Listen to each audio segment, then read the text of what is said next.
সুপ্রভাত, কেমন আছো সবাই? আশা করছি তোমরা সবাই ভালো আছো আর আমরাও বেশ ভালো আছি। তো এখন ঘড়িতে বাজে সকাল 8টা থেকেই আজকে সংসারের কাজ বাজে হাত দিলাম। আর একটু দেরি হয়ে গেছে কারণ মিঠির এই ফার্স্ট আজকে থেকেই ওর শনিবারে ক্লাস শুরু হয়েছে। মানে এত বছর যে স্কুল করেছে এতদিন শনিবারে ক্লাস করতে হয়নি, তো যেহেতু অ্যাক্টিভিটিস এবছর থেকে নতুন হয়েছে তার জন্য এবছর থেকে শনিবারেও ওর স্কুলে মাঝে মধ্যে যেতে হবে। তো ওকে স্কুলে পাঠিয়েছিলাম, স্কুল বাস এসেছিলো তখন 7:10 বাজে আর আমরা তখন বাড়িতে এসেছি 7:15-20 বাজে, তখন ঘরে এসেছি ওকে দিয়ে। তারপর ভাবলাম যে একটু বসি, তারপর যেহেতু শনিবার রোববারটা একটু ল্যাদ খাওয়ার দিন, তোমরা তো সবাই জানো। তো শনিবার রোববারটা একটু আরামে তাড়াতাড়ি মানে তাড়াহুড়ো নেই, ধীরে ধীরে কাটে। তো ধীরে ধীরে কাটলে আজকে হবে না, কারণ একদম তাড়াতাড়ি ঝপাং করে কাজ শেষ করে নেব, কারণ এই যে কাজ বাজ দুপুর অবধি করতে একদমই ভালো লাগে না। তো এখন চাটা করে নিলাম আর দুধ জাল দিয়ে সব কিছু করে নেওয়ার পর এদিকে এসে দেখো এবার ভাতও বসিয়ে দিলাম, সাথে বসিয়ে দিলাম ডাল। আর আজকে ডালে একটু সবজি দেব, যেটা হচ্ছে ডাঁটা আর কাঁচা টমেটো। একদম কাঁচা টমেটো দিয়ে ডালটা রান্না করলে খুব ভালো লাগে। আর বেগুন ভাজা আমরা প্রত্যেক দিনই খাই, বাট আজকে একটু ইউনিক স্টাইলে করব, তো ভাবলাম একটু শেয়ার করা যাক তোমাদের সাথে। আর ডেলি লাইফস্টাইলে কি আছে বলো, যা যা করি তাই তো শেয়ার করব, তাই না? তো দেখো এখানে হলুদ লবণ তো দিয়েছি, তার সাথে একটু চালের গুঁড়ো পাউডার ছড়িয়ে দিয়েছি। এবার এটাকে তেলের মধ্যে ভেজে নিলে দেখা যায় তেলটাও কম লাগে আর বেগুন ভাজাগুলোও খেতে বেশ ভালো লাগে। এখন করে নিয়েছি, খাওয়ার সময় একটু গরম করে নেব, ব্যাস হয়ে যাবে। আর সবজি দিয়ে ডাল আমাদের রেডি হয়ে গেছে। আর এখানে রান্না করছি ছোট মাছ দিয়ে আলু দিয়ে টমেটো দিয়ে, তো যেটাতে দিয়েছিলাম কালো জিরে ফোড়ন আর একটা বাটা মশলা করেছিলাম, যেটাতে ছিল পেঁয়াজ আর লঙ্কা বাটা আর জিরে বাটা, তো এটা দিয়েই রান্না করছি। তো মশলাটাকে আলুর সাথে কষতে দিয়ে এসে এখানে কিছুটা কাপড় পরেছে, আর এটা প্রত্যেক দিনই পরে, তো আজকে ওর স্কুল ড্রেসও ছিল তার মধ্যে, তো সেগুলি ভাবলাম একটু ধুয়ে নিই, ধুয়ে একদম ছড়িয়ে দেব ছাদে নিয়ে। তার জন্য এগুলি ধোয়াধুয়ি করতে একদম সোজা বাথরুমে চলে এলাম।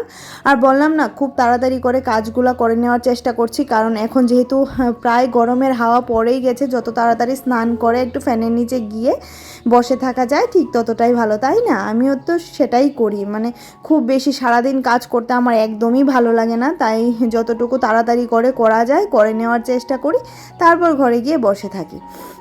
তো যখনই কাজে হাত দিই সবগুলো কাজ একসাথে করে নেওয়ার চেষ্টা করি, আর যদি বসে যাই বা মোবাইল নিয়ে ঘাটাঘাটি করি সেদিনই হয়ে যায় যতটা দেরি। তো এদিকে কাপড়গুলো এভাবেই রেখে এদিকে দেখো ঝোলটা দিয়ে দিলাম, দিয়ে মাছটা দিয়ে একদম ভালো করে ভাজা মানে ভালো করে এটাকে ফুটিয়ে নামিয়ে নিলেই আমাদের মাছের ঝোল রেডি হয়ে যাবে। আর এই যে বাচ্চা স্কুল থেকে এসে এবার খুঁজছে কি খাওয়া যায়, ও বলছে পপকর্ন বানিয়ে দিতে, তো বলছিলাম এখন হবে না, তো মনটা খারাপ হয়ে গেছে, তো কিছু না পেয়ে ফ্রিজ বন্ধ করে চলেও গেল।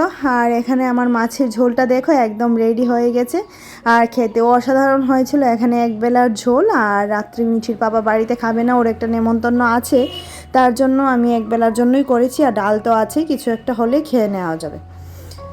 তো এখানে মাছের ঝোলটা নামিয়ে রেখে তারপর চলে আসলাম কাপড়গুলো কাচাকাচি করে নিয়ে ধুয়ে দেওয়ার জন্য। আর কাপড়গুলো তো আমি প্রত্যেক দিন সার্ফ দিয়ে ধুই, যার জন্য খুব একটা বেশি ময়লা হয় না, কিন্তু ওর স্কুল ড্রেসগুলো এতটা নোংরা হয়, এতটা ময়লা হয় কি বলবো। এই দেখো সোয়েটারটা ময়লা করে, এই যে সাদা যত সমস্ত ওর স্কার্ট ফার্ট দেখতে পাচ্ছ সব ময়লা করে আনে, তো কি করা যাবে, ময়লা করবে ধোবে, এভাবেই তো চলবে, তাই না? আর যথারীতি কাপড় চোপড়গুলো ধুয়েও নিলাম। আর আমাদের বাথরুমটা এখন অবধি ভালো, আর যখন বেশি গরম লাগবে এই বাথরুমের ভেতরে ঢুকলে না দমটা বন্ধ হয়ে আছে আমার, তো এতটাই গরম লাগে কি বলবো, প্রচুর গরম লাগে এদিকে।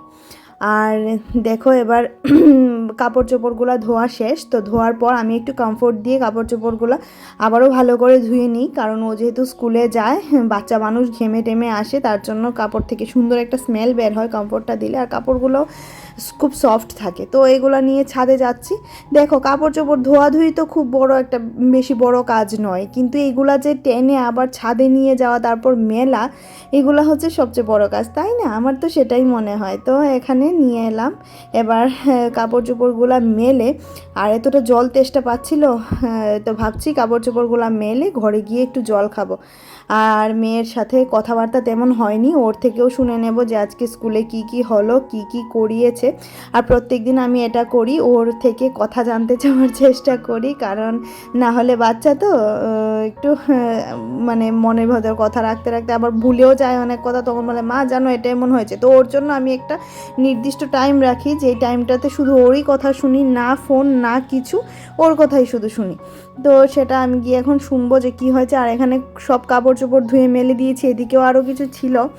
তো আর খুব ভালো রোদ উঠেছে, কাপড় চোপড়গুলো আশা করছি 1.5 থেকে 2 ঘন্টার মধ্যেই শুকিয়ে যাবে। তো জল তেষ্টা এতটাই পেয়েছিল, তো ঝপাং করে কিছুটা জল খেয়ে নিলাম। আর এখানে ওর সাথে কথা বলছিলাম। এখানে খুব বেশি নয়, 4-5 মিনিট বসবো, তারপর সোজা চলে যাবো। একদম ঘড়ি ধরে চলতে থাকি সকাল থেকে, কারণ কিছু করার নেই, না হলে সমস্যা হয়ে যাবে। ঘড়ি ধরে না চলতে পারলেই যত সমস্যা। তো এবার ঘরটা মুছে নেব, আর আজকে ভাবছি হাত দিয়ে মুছবো। তো ঘর মুছামুছি, বাসন মাঝামাঝি আজকে কিছুই দেখাবো না। এখানে বড় ঘর মোছার পর দেখো রান্নাঘরটাও আমি একদম বাসন মেজে মুছে পরিষ্কার করে নিলাম। তো চলো সোজা আবার বিকেলবেলা তোমাদের সাথে দেখা করতে আসছি, কারণ বিকেলে আসবে আমাদের বাড়িতে। হঠাৎ করে খবর পেলাম বিকেলে বোন আর বোনের বর আসবে, শুনে তো বেশ মজা লেগেছিল।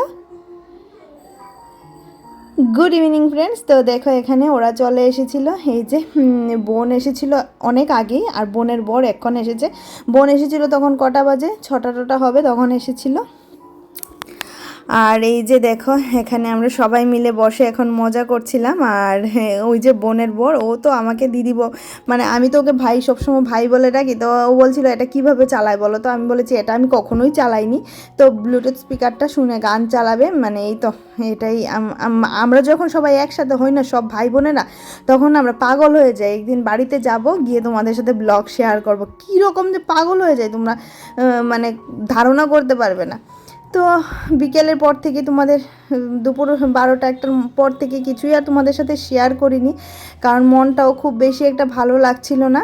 তো ভাবলাম যে কিছুই শেয়ার করব না, তো বসে থাকি এমনিতে। ভেবেছিলাম সন্ধ্যার সময় ভিডিওটা শেষ করে দেবো, তো হঠাৎ করে দুপুরে বোন ফোন করেছে যে ও আসবে। শুনে তো মনটা আমার এতটা আনন্দ লাগলো, কারণ দেখবে যখন মন ভালো লাগে না, যখন কিছুই ভালো লাগে না, তখন নিজেদের মানুষকে যখন কাছে পাওয়া যায় না, তখন খুব একটা ভালো লাগে, তাই না? আর যারা যারা ধৈর্য সহকারে এতক্ষণ ধরে আমার ভিডিওটা দেখছিলে তাদেরকে অসংখ্য ধন্যবাদ। আর যারা যারা চাও যে আমার পরিবারের সদস্য হতে, যদি আমার পরিবারটাকে তোমাদের ভালো লাগে, তাহলে আমার পরিবারের সদস্য হয়ে থেকে যেতে পারো। ভিডিওটা সাবস্ক্রাইব করে, যদি ভালো লাগে তবেই সাবস্ক্রাইব করো। আর এখানে দেখো সবাই মিলে পাগলামি করছিলাম বসে বসে। আর যারা যারা আমার চ্যানেলটি সাবস্ক্রাইব করে রেখেছে তাদেরকে অসংখ্য ধন্যবাদ জানাই। আর ভিডিওতে প্লিজ একটা লাইক দিয়ে ভিডিওটা দেখবে, কারণ লাইক দিলে আমার ভিডিও বানানোর উৎসাহটা অনেকটাই বাড়ে। আর এই যে এখানে মিঠির কাণ্ড দেখে আমরা সবাই হাসছি। দেখো আমাদের থেকে মিঠি বেশি আনন্দ করছে। ও তো ওর মন আর মনিকে খুব ভালোবাসে, মানে আমার বোনকে এই নামেই ডাকে। তো খুব ভালোবাসে ওদেরকে। তো এখানে আমরা খাওয়া দাওয়ার পর একটু আড্ডা মারছিলাম, রাতের খাওয়া দাওয়া হয়ে গেছে। তো খাওয়া দাওয়ার পর একটু সবাই মিলে বসে আড্ডা মারছিলাম। এখন ওদের চলে যাওয়ার পালা। আর দেখবে বাড়ি থেকে যখনই মানে নিজের লোকজন যখনই আসে, তখন মনটা খুব ভালো লাগে না? বিশেষ করে যেদিন তোমার মন খারাপ থাকবে, সেদিন যদি তুমি নিজের মানুষদেরকে দেখো, তখন দেখবে মনের আনন্দটাই বেড়ে যায়, তাই না? আর যে যখন ওরা চলে যায় না, তখন আবার খুব খারাপ লাগে, মনে হয় যদি পারতাম নিজের কাছেই আটকে রেখে দিতে পারতাম, কিন্তু তা তো হবে না। প্রত্যেকের নিজের নিজের সংসার আছে, তাই না? আর এই যে এখানে বলতে বলতে, আর মিঠির পাপা এখনও আসেনি, ওর আস্তে আস্তে অনেকটাই রাত্র হবে। আর আজকে আমি কিচ্ছু কাজ করিনি, বোনের সাথে শুধুই বসে গল্প করছিলাম। এই তো ছোটোবেলার গল্প, বড়োবেলার গল্প, এখনকার সংসারের গল্প, বোনেদের মধ্যে যেই গল্পটা হয় আর কি। আর আমি খুব লাকি যে আমার বোন আমার বাড়ির পাশেই থাকে, খুব বেশি দূরে নয়। আরও তো বোন আছে, ওদেরকেও নিয়ে আসবো ভাবছি এদিকেই, তাহলে আমরা সবাই মিলে খুব আনন্দ করতে পারবো। তো চলো আজকের ভিডিওটা এইটুকুই রাখছি। ভিডিওতে যদি কিছু ভালো লাগে তাহলে লাইক করে দিও। আর মিঠি মা যাচ্ছে নিচে সবাইকে এগিয়ে দিতে, বললামই তো যখন এসে সবাই চলে যায় না, তখন মনটা খুব খারাপ লাগে, বিশেষ করে মিঠির মনও খারাপ হয়ে যায়। তো এই তো ওরা রেডি হয়ে গেছে, এখন চলে যাচ্ছে। আর বললামই তো ঘরে যখন কেউ আসে তখন বেশ ভালো লাগে, আর যখন চলে যায় তখন খুব খারাপ লাগে। তো চলো আজকের মতো টাটা।